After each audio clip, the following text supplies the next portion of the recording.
Thank you again to the AAC for having me on their series called To the Point. My name's Lauren Brown, and a little bit about myself. I'm a doctor of traditional Chinese medicine. So my clinic is in Vancouver, British Columbia, Canada. It's called AcuBalance Wellness Center. I'm the founder of Healthy Seminars, where we offer online continuing education. I'm the chair of the Integrated Fertility Symposium, and I'm the author of this book of my past experience called Missing the Point: Why Acupuncturists Fail and What They Need to Know to Succeed. And I'm passionate about learning and passionate about consciousness work. And today I wanted to share with you three mind hacks that your patients will love and you will love as well if you incorporate these into your daily life. My background also that I didn't mention a moment ago is I'm also a trained clinical hypnotherapist. So I really love working with the mind. Now, the reason I think this is real valuable tools to share with you for you yourself personally and for your patients is because our whole goal often is to support the body's innate ability to heal, right? We understand this as Chinese medicine practitioners that our bodies have this innate ability to heal. We're not trying to override it. We're not trying to suppress symptoms. We're looking to create an environment to support the body's innate ability to heal. The body has this capacity to self-regulate. We call it balance. And when it's doing this well, we have health and vitality. And when we catch a cold or we have an injury, we rebound, we recover.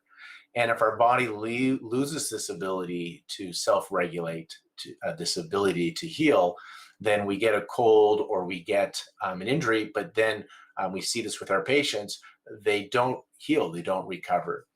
And so these three mind hacks, I'm going to share with you how they're going to support the body's innate ability to heal. And often I'll share with my patients, because I want to educate them on why they're going to use Chinese medicine and how this will benefit them. So I'm explaining some of our philosophies, how we see the body. And so one of them is your body has an innate ability to heal. And I often say, if you get a cut, you don't sit there and stare at your hand and say, heal, heal, heal.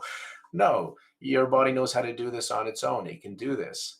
And if you get a really serious cut, a big gash, you may need stitches, but the stitches does not create the healing. What that thread does is it creates an environment to support the body's innate ability to heal. By bringing the tissue together, it creates an environment which allows the body to do its job to heal. And I often say Chinese medicine is like that thread. We're going to create an environment to support your body to heal. So the reason these three mind hacks are crucial is in life, when we feel stressed, we often call this like chi stagnation. Some people in the conscious world call this resistance or friction. You know what it feels like when you're out of balance, you're feeling stressed. It doesn't feel good. You can tell. And when you are in flow and chi is flowing, you feel inspired. Your chest feels open. Like there's this expanse to you versus this tight contraction. So you have this built-in mechanism when you are off track, and we call that stress or chi stagnation. And so when you think about our autonomic nervous system, this is the part that's doing the healing, right? This is the part where you bite an apple, but you don't think about what digestive juices need to be released. You don't have to think about what nutrients get absorbed and what waste gets eliminated. This is part of the subconscious mind, what is the body, the autonomic nervous system. When you sleep at night, your blood pumps, your heart pumps, I should say, and your blood circulates. You don't have to think about that. And so really this innate ability to heal, our goal, if we're thinking of the body like a garden, is if there's weeds, we want to pull these weeds out so the plant can do its things. We may pull away obstacles. And one of them is this stress, this chi stagnation. This is really key, especially in our time. People are living in stress, they're watching the news, and this is putting us into the fight or flight nervous system, the sympathetic nervous system. And when you are feeling stressed, your energy is being mobilized for survival. And if your energy is being mobilized for survival, then this energy, these resources are no longer available for healing and creativity. And so by using these three simple mind hacks, you're going to tell your body that it is safe, and it's going to go from that sympathetic fight or flight where it's mobilizing for survival or to fight, and we're going to put it into the parasympathetic nervous system, the rest and digest, the breathe and feed system, where healing can happen. And when we think about our medicine, it sets us up so beautifully because we understand the mind-body connection. It's bidirectional. So your physical being, your physical can impact your mental emotional, and the mental emotional can impact your physical. It's bidirectional. And if you're going to use these tools for yourself, I will share with you that you will also start to find more success in your life, because by getting yourself into alpha brainwaves, so parasympathetic alpha brainwaves, sympathetic high beta overwhelmed brainwaves. When you're in the alpha brainwaves, you get to tap into parts of your mind that's not normally available to you, these areas of creativity that research is showing. And these cool ideas, inspirational ideas can just pop into your head that you get to grab and run with. And we mentioned that when you're in the parasympathetic, you're going to free up your resources for healing. Because if you're in the sympathetic, in that high beta overwhelm, then your energy is being mobilized and it's not available for healing because it thinks it needs to survive. But there is no survival benefit when you're usually in this. You're not about to get eaten by a wild animal. So often, this stress response that we have, we're thinking about something that's happened to us. We're worried about something that we think may happen to us. But there is no survival benefit to be engaging this stress response right now. It's not going to help us jump out of a moving car, for example. And so we have to relearn or have to train our bodies to regularly elicit the relaxation response. And by doing so, your patients will get more benefit from your treatment, because our goal is to support their innate ability to heal. And so if we are teaching them these simple tools and they're coming to your treatment for dietary therapy, Tuina, acupuncture, moxa, herbal, they will get so much more from your treatment if you also teach them these tools. And who doesn't want to feel good? So in my experience, patients on the table, and it takes a minute or two to teach them each one of these. So every session I teach them one out of the three, and I have many more. I'm teaching you today 3 of them. And with the needles in and resting on the table, and then I give them this little mind hack that they can take home with them. Well, just on the table, they feel amazing. So the healing is amplified. It makes them want to continue the treatment, because who doesn't want to feel good? And they're going to get so much more of the treatment because you put the needles in today, but if you're not going to see them for a week later, you want to have that momentum. And if they're using these simple mind hacks, then they're going to benefit from this. And we remind our patients, it's never the stressor, the condition that causes the problem. It's not COVID. It's not your clinic being closed. It's not a divorce that's happening. It's not bad weather. There's always, everything that happens is neutral, and then we give it meaning. So we have a perception. It's always our perception of the event that causes stress, not the actual stressor. It's our perception, how we perceive what's happening. And as soon as we have that perception, then we get a mental emotional response, and it's either positive or negative based on what's happened. Often the response is based on programming. I say subconscious programming. So you see the world through the lenses of your subconscious program that you inherited, whether it's negative or positive. And then you kind of have these electrical changes in the heart and the nervous system, which will affect your immune and hormonal response, which then affects a physiological effect. So your thinking leads to emotions. Emotions are end results of chemical reactions, and these impact your DNA, your genetics. They turn on and off genes, epigenetics. So your thoughts and feelings, positive thoughts and feelings, negative thoughts and feelings, can impact your biology, your gene expression, and turning you on towards health or turning you on more towards disease. And learning to elicit these relaxation responses throughout the day on a daily basis, as we mentioned, frees up your resources, your energy for healing and for creativity. So here's the 3, and then we're going to practice them. And so I'm going to explain to you why I use each of these and why they're kind of my favorite 3. And then I'm going to encourage you to work through these with me.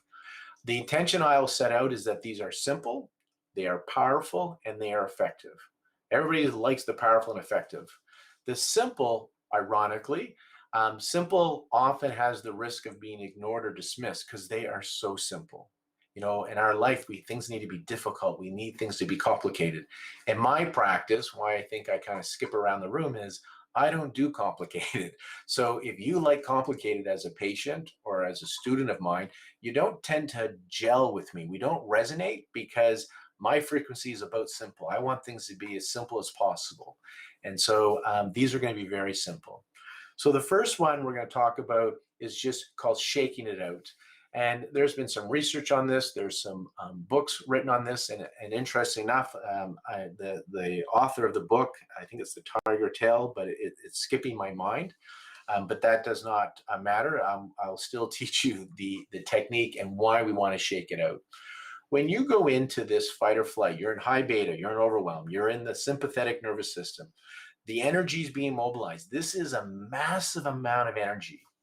And there are stories of mothers lifting cars off their children, and then the next day they can't budge the car. This is an amazing amount of energy. And if you're stressing yourself out through your thinking, again, there's no survival benefit. You get all this energy because your body's going to respond as if you're being attacked by a wild animal. And you have all this energy, but it doesn't get discharged. In the wild with animals, because this is where this was observed, when an animal has a stressful experience, it's fighting, so it's discharging the energy, it's fighting, or it's running. And often what they've observed in the wild is animals, after there's been a stressful experience, they see them shaking and twitching everything out. And this is a way of discharging this excess energy, because if you hold it in your cells, it leads to disease. We need to discharge. Why? Yoga, Qigong, running, exercise is healthy for you. You're discharging the energy. And so you can purposefully do this. And so if you're at your computers there, I invite you to stand up. I'm going to take myself probably a little bit out of camera, but I'll come back to the host there. But if I was going to stand up, I'm going to move myself back. And you really want to kind of like pound yourself, like pound your heels to the ground and shake it out, really shake it out, twitch, twitch. And you want to do that for about 3 minutes. And I do this for patients sometimes before we put the needles in, just because they've had a stressful experience. They're telling me their stressful story, and we just get them to shake it out like a duck. There was a story I share with when my son was a toddler. He was really stressed out, and so you can do this if you have young kids. He was upset about something, and he was having his tantrum. Again, he was a young kid here. This is like before age of 5. And I'm listening to him and I say, hey, let's shake it out like a duck. And we start to shake. And he's crying. He's looking at me and I go, come on, let's shake it out. Let's shake our tushy. And we start shaking our tushy and he starts shaking. He starts, because children are in the moment. They're great. They're not like us. They don't have all this baggage yet. And within 30 seconds, he is shaking his tail, his duck tail, and he is laughing. And he's out of that experience. Same thing for us as adults. It's a great way to create a change in state and to discharge the energy and to get you out of that high beta sympathetic and getting yourself more into that parasympathetic. So remember, I said simple, powerful, and effective. Is that not simple? So hopefully you have stood up and you've tried this out just now. Just shake it out for 3 to 5 minutes. Mind hack number 2, the breath. I love the breath because it's always with us and it is free. And the reason the breath is so important is, again, it's part of the autonomic nervous system. So as you're listening to this lecture, you're not thinking, oh, I need to inhale and I need to exhale. I need to inhale, I need to exhale. It happens all on its own. You don't have to really think about it. When you sleep at night, when you go unconscious, you continue to breathe. You do not have to think about it. Your heart's part of your autonomic nervous system too. And if I asked you to slow down your heart or stop your heart for 4 seconds, most of you, maybe 1 or 2 of you, if you're super monks, cannot do that. I'm assuming none of you on here can do that. But your breath, you can control your breath. And so although your breath is part of your autonomic nervous system, you do have some voluntary control over it to a degree. And by changing your breathing, you can communicate to your nervous system that you are safe. Because when you go into that survival mode, that fight or flight, as your eyes, pupils change, blood flow changes, your breathing changes. And if you can, in the moment, start to change your breathing, it's a mind hack. And if the body's breathing a certain way, it tells the nervous system, hey, we're safe here. Because remember, most of the stress responses we experience, there is no survival benefit. It's like, when you pass a car on a highway and you accelerate, they say, car enthusiasts, that that's actually beneficial, healthy for the vehicle to clean out the exhaust or the engine. I don't know. I'm not a car enthusiast, but they say every once in a while it's really good to bring those RPMs to the red. Every once in a while, it's good for your car. But if you drive 100 miles with the RPMs in red, you're going to damage your car. So the sympathetic nervous system is not bad. It's just that we're in it too often. We're driving 100 miles with the RPMs at red, and that damages the body. And so every once in a while, it's okay. So going back to our breath, we can communicate, we can put on the brakes basically, and we can tell the body we're safe. And there's some literature suggesting that when you do the deep belly breath, it's somehow stretching and impacting the vagus nerve, which engages the parasympathetic nervous system, the rest and digest, the breathe and feed nervous system. And they have shown through heart rate variability research, where they're looking at the variability in the heart, looking at the autonomic nervous system, that it's the exhale that's engaging the parasympathetic nervous system.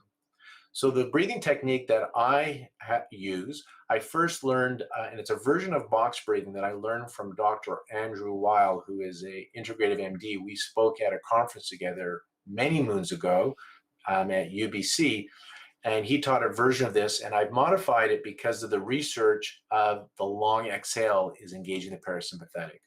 So you breathe in through your nose for a count of 4, your mouth is closed. You hold your breath for a count of 4. And then you exhale through your mouth for a count of 8. We want the exhale to be twice as long as the inhale because the exhale engages the parasympathetic nervous system. The tongue at the roof of your mouth, just behind your front teeth, so do 26 area, because we want to create that orbital circuit of the Ren and the Dumai. Okay, so that's why we want to have your tongue up there. Also, I always like practical reasons because some patients don't buy into the channels and the meridians. And so if your tongue's at the roof of your mouth, then it keeps you from clenching your jaw. When you are stressed, you often will clench your jaw.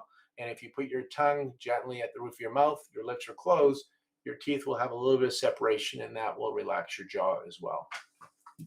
The rhythm is up to you. If you practice this for a while, you can really have a slow rhythm of in for 4, hold for 4, out for 8. I start my patients at a pretty quick rhythm because it can get them out of breath and be uncomfortable if the rhythm's too slow at the beginning. But with practice, you can definitely slow it down. They say it takes about at least 3 of these, in for 4, hold for 4, out for 8, for your brain to start to realize it's safe. So do 4 to 8 of these with your patients, sitting or laying down. And again, let's do this together now. And I'm going to add a few things to the breath that you can do as well. So I usually I'll invite you, take a breath and just get rid of the air. Mouth closed, in through the nose. 1, 2, 3, 4. Hold, 2, 3, 4. Now exhale through your mouth. 1, 2, 3, all the way out. 5, 6, 7, 8. Inhale through your nose, big belly breath, 3 and 4. Hold, 2, 3, and 4. And now slowly exhale through your mouth. It's a gentle exhale, like you're almost blowing out of a straw. It's not a forceful, it's a very gentle, slow for a count of 8. And breathe in, 1, 2, 3, and 4. Hold, 2, 3, and 4. And as you let go, just release any tension, any worry on the exhale as you count out to that 8, just letting go of any tension. And this time, as you breathe in, I invite you to close your eyes and breathe in peace and calmness on the inhale for a count of 4. And then as you hold, just marinate and bathe in this calmness and peacefulness you're choosing. And as you exhale, just surrender and let go of any tension, any worry, any stress. And again, breathe in peace and calmness on the inhale. Holding, just take it in. And now surrender and let go any tension, any worry on the exhale. Let it all the way out. The eyes closed is always beneficial because when your eyes are open, you're looking at your external environment, more of a sympathetic or more beta brain waves. And an inner experience, more alpha. Alpha brainwaves are detached relaxation. So if you can close your eyes and start to create that inner experience, you're just going to help elicit the relaxation response a little bit easier. Now, often what I will do is I'll check in and people notice, oh, I feel a little dizzy or I'm starting to feel a little different. It's a mind hack. Your body can't help itself, right? Because you're changing your breathing rhythm. And when you breathe this way, your body tends to know that it's a safe and relaxed time. Let's do it again. We're going to add another feature to this, another little mind hack. So this is 2B. I gave you one is shake it out. 2A is the breath and imagining peace and calmness on the inhale and releasing tension on the exhale. This is 2B, part of the breath. So again, exhale and through the nose. 1, 2, 3, 4 as you inhale and hold. 2, 3, 4, and exhale out for a count of 8, 2, 3, all the way out. This time as you inhale, keep your eyelids closed, and as you inhale, roll your eyes up as if you're looking through your forehead on the inhale. Don't strain that it hurts, but imagine if you're looking at a moon through your forehead as your eyes are up, eyelids down, and hold that during the hold. And as you exhale, keep your eyes closed, let your eyes rest comfortably on the exhale, all the way up for count of 8. Now roll your eyes up, 1, 2, 3, 4, eyelids down, eyes up on the hold, 2, 3, 4. And now as you exhale, let your eyes rest comfortably. And as I continue to talk, keep breathing in for 4, rolling your eyes up, holding, keeping your eyes up, and then on the exhale, let your eyes rest as you exhale the air, keeping your eyes closed the whole time. The benefit behind this, again, it's another mind hack. When your eyes go up, if you notice your lids are closed and your eyes are up, you may sense a little bit of a tremor or twitch in your eyes, right? Well, this kind of mimics REM. When you're in REM sleep, how your eyes go up and there's that bit of that twitch. Again, it's a mind hack. The body's memories, like that Pavlov's dog experiment where you rang the bell for the dog and it was salivate, even though there was no food there. Hopefully you've heard of this experiment. It's quite old and well known. Well, if you start to breathe and roll your eyes up, it takes you from high beta into low beta, even to alpha, because your body, when you do this every night, your body thinks it's safe. It's sleeping. You're not asleep if your body does not think it's safe. Your subconscious, your autonomic nervous system will have you alert. So if you are doing this, the breath, remember, it engages the parasympathetic, we know through heart rate variability study, and you add the eye roll up, then that also starts to bring you into the alpha brainwaves. And it's just your body can't handle it. And not that it can't handle it, your body just responds to that kind of behavior. So if you do this, your body's like, oh, I'm safe. I can turn off the alarm system. I'm safe. Engage parasympathetic. Now let's do the third mind hack that your patients will love, and I'll encourage you to do that as well. And it's a form of open focus. And the research comes from Les Femi, and we're going to wrap up here. Les Femi did some research trying to engage alpha brainwaves. He studied shamans, he studied Buddhism, different cultures, and he had people hooked up to the I think they're the EEG machines on their head. I'm sorry if I got the term wrong again, a little brain lapse here, but he was measuring the brainwaves. So he was going to see what's going on. And he couldn't get into alpha. And when he finally surrendered and let go, he went into alpha brainwaves. They just turned on automatically. So it shows you these techniques. A lot of this is about surrendering and basically getting to present moment to get you into alpha. In his research, though, what he also shared is what he talked about: narrow focus and open focus. When we have our eyes open and we're focusing on the external environment and we're very narrow focused, we're more into the beta brainwaves. And if we go high beta, we're into overwhelm. Medium low, you're good focus. And alpha is a form of open focus. So it's best done with your eyes closed. And if you can start to sense your body parts, this is a form of awareness and open focus. So for you guys, again, I invite you to close your eyes and just do some nice breathing in. You don't have to do the 4, 4, and 8, but a nice deep inhale, belly raise, and a nice slow exhale. And without looking at, touching, or moving, can you tell you have a right hand? Just bring your awareness and notice if you can tell you have a right hand. Excellent. And can you tell you have a right thumb? Without touching, moving, or looking at it, just can you sense that you have a right thumb? What about a right baby finger? Just notice it. Bring your awareness now to your left hand. Can you tell you have a left hand without moving, touching it, or looking at it? What about a right foot? A left foot? How about your right earlobe? Can you sense, can you bring awareness to know that you actually have a right earlobe attached to your head?